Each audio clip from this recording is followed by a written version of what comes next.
শিবিরের শাশ্বত সত্যের সংগ্রাম দিকে দিকে চলবে অবিরাম। শিবিরের শাশ্বত সত্যের সংগ্রাম বাংলাদেশের মানুষকে অন্ধভাবে আর এরকম ভাবে দমিয়ে রাখা যাবে না।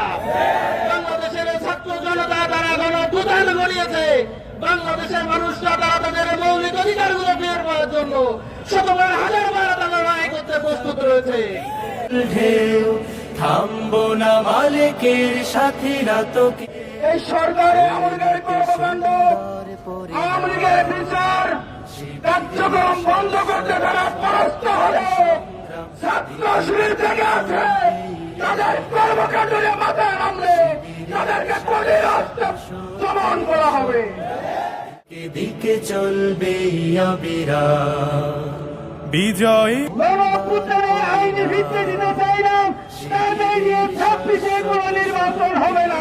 সংগ্রাম দিকে দিকে চলবে অবিরাম। শিবিরের শাশ্বত সত্যের আওয়ামী লীগ ছাত্রলীগ ফ্যাসিবাদের কোনো বিচার এখনো করতে পারে নাই।